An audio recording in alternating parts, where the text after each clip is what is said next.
Hello students, today we are going to learn about ballistic galvanometer. So in this video we will be discussing about basic construction of a ballistic galvanometer, its working. With the help of equations we will see the working and then finally derive a relation or the basic relation concerned with the ballistic galvanometer.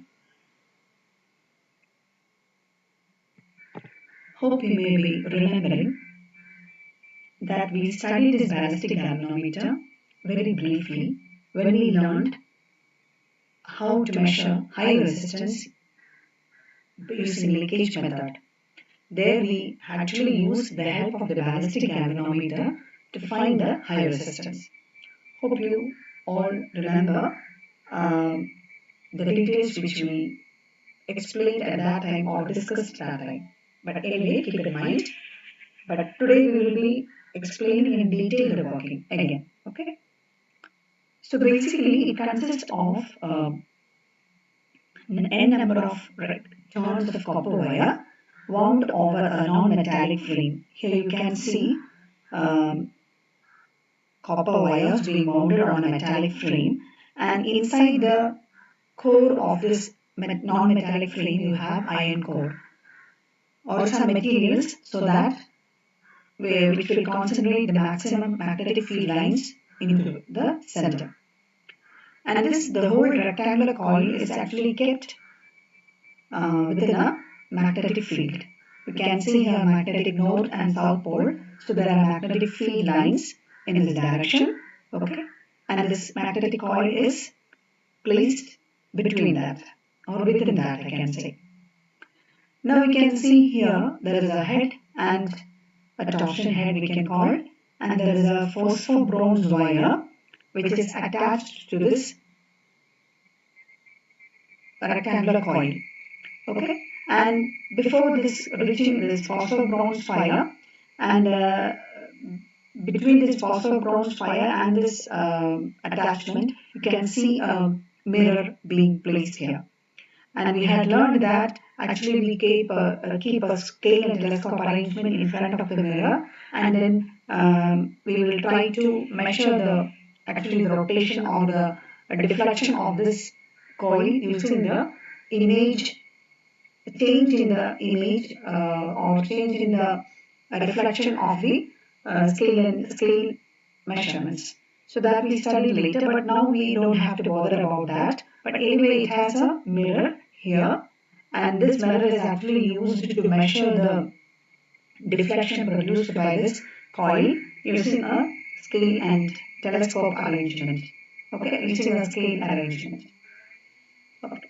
Now we have the coil, and then this coil, at the end of this coil is connected to a spring. And then because it has to rotate, so that for that flexibility it is connected to a spring, and then you can see this end is connected to two key T1 and T2. You can say consider you are keeping the voltage source here in between. Okay, connected so that whenever this T1 and T2 is in contact with this voltage source, current will flow through this rectangular coil. So most of the time what we do is for a short period of time we will allow this key to be attached with the DC source or the source power supply. For a short period of time current will flow through this coil, and you know that when the current is flowing through a rectangular coil which is kept in a magnetic field, obviously it is going to produce a torque. Now we shall discuss about the details concerned with the torque and the continuing things. Shown here is the same thing, just to explain the torque experienced by the rectangular coil. So this rectangular coil, when current passes through the rectangular coil which is kept within a magnetic field, and you know that it produces torque. So this force direction is actually shown here. The current is in this direction, and the magnetic field is in this direction, and then when it will experience this edge of this coil will experience a force in the upward direction, and this edge will experience a force in the downward direction, and this produces a torque. And we have learned that in our undergraduate in our earlier classes, that the torque produced by this magnetic field on the rectangular coil is actually equal to the total number of turns of the copper wire in the coil, then the current I which is passing through that, then multiplied by the area of the coil, that is this length into breadth of the coil, and then the magnetic flux density B. So if B is the magnetic flux density which is produced by this magnet, N is the number of turns of the coil, and I is the current passing through the coil, and if A is the area of the coil, then the torque experienced by the coil kept in a magnetic field is N into I into A into B. Now let me find out that we say that we allow the current to pass through the coil for a short period of time. Say for a short period of time, let's say dt. Then what is the angular impulse, or we can say that the impulse produced in the coil, produced in the coil in the time dt. So during the time dt, what is the impulse produced? That is actually torque into dt, or I can say that the torque experienced by the coil for a period dt. Okay, and that will be obviously equal to N into I into A into B into dt, right? Now, suppose the current passes for say t seconds. If the current passes for say t seconds, then we have to integrate this tau dt to find the total impulse. We have to integrate this tau dt for t seconds, right? So then I can write as integral 0 to t tau dt, and that is equal to N into B into area. These are all fixed things, we don't have to integrate. So we have to integrate over the time t I, right? I dt. Okay, and that is N into B into A. Integral I dt is what? You know that charge. Charge is actually I dt integrated over 0 to time is actually the charge. You know that I is actually dq by dt.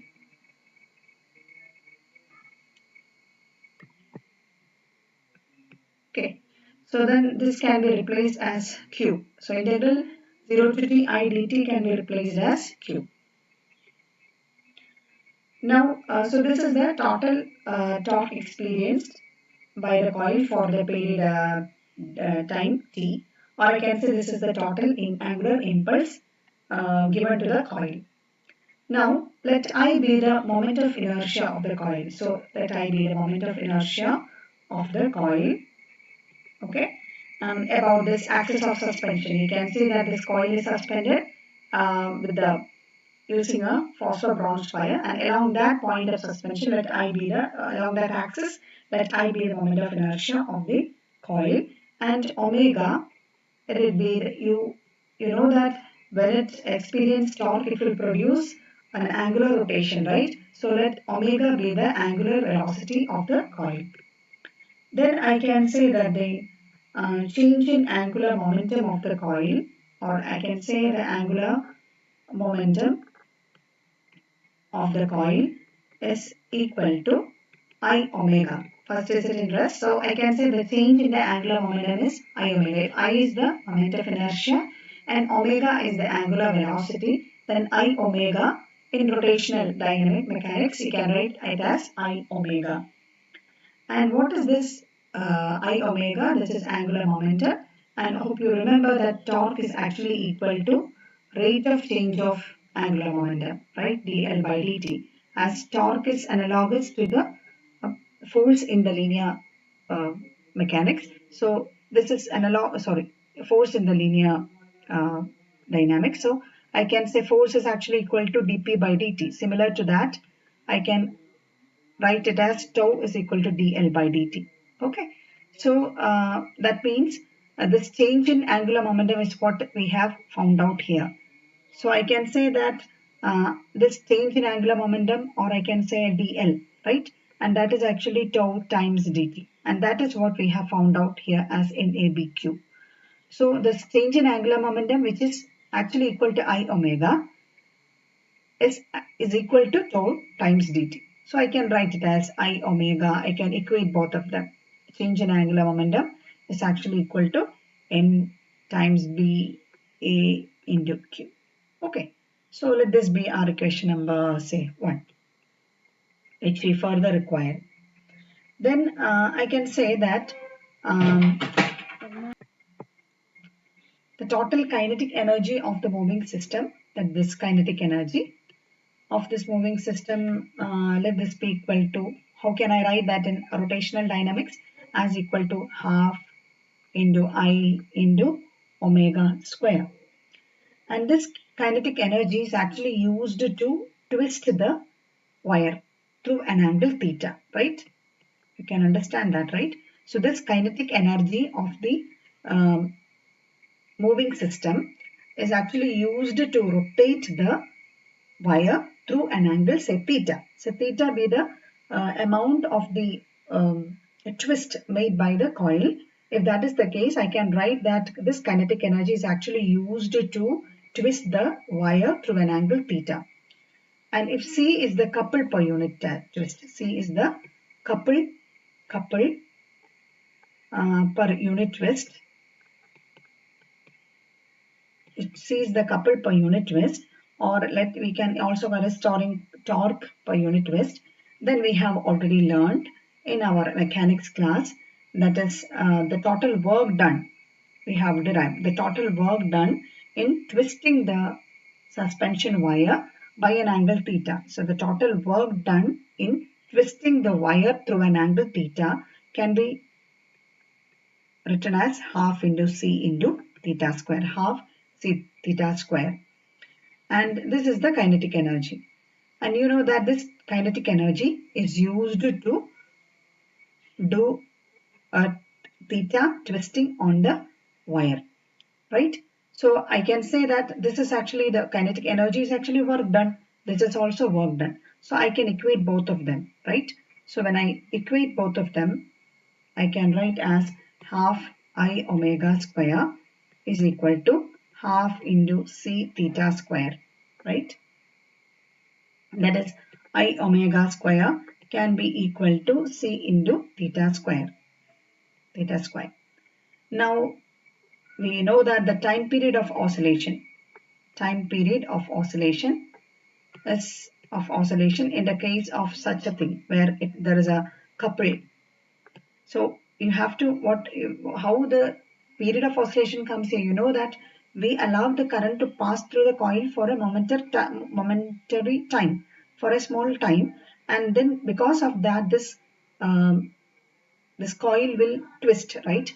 So then after, if you actually remove the, even if the current is removed, so this has already made the twist, so that means obviously it will start vibrating, right? It will make oscillations. So what is the time period of oscillation here? And in the rotational mechanics, I can write time period I is equal to 2 pi into root of I by C, where I is the moment of inertia and C is the couple per unit twist. So from that I can write T square is equal to 4 pi square into I by C. Or I can write from this I as equal to T square into C divided by 4 into pi square. Okay. Now you can write this. I have written a previous relation for I omega NABQ as equation number 1. Let me call this equation as equation number 2. Now can you multiply I with 2, multiply equation 1 and 2. Then I can, when you multiply this, you can see that I can I omega, left hand side I into omega into I. So this becomes I square omega square, and the right hand side becomes, here already I have T square C divided by 4 pi square, and in the previous equation I have NABQ. So N times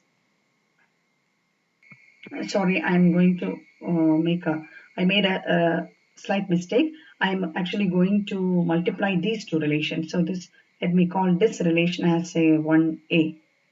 Okay, I'm going to multiply 1a with 2, not the previous other relation which I said earlier. So this is 1a and then 2. So that means 1a is I omega square. Then multiplying with I will get I square omega square. And here t square c by 4 pi square into c theta square. Okay, so that becomes c square then theta square. From this I will get a relation for I omega, right? I omega is, from this I will not get I omega, a relation for I omega, because there is no I square here. So that will be more complicated. So using these two relations, I can find out a relation for I omega as, then you have to take the root of this. That is T C theta divided by 2 pi. Now we know that I omega is NABQ, right? That is equation number 1. And let this be equation number 3. Now you equate equation number 1 and 3. So equating 1 and 3, 1 and equation number 2 and 1 and 3. Sorry. Equation 1 and 3, if you equate, you will get NABQ as equal to CT theta divided by 2 pi, right? So from that I will get a relation for Q as Q is equal to T divided by 2 pi into C divided by N into A into B then theta. Okay, so the whole factor. So this is actually, these are all constant quantity. This time period changes with the different instant. But anyway, the whole thing is fixed quantity, and then that multiplied by theta. You can call this as, this actually equal to, I can say this is something related Q as proportional to theta.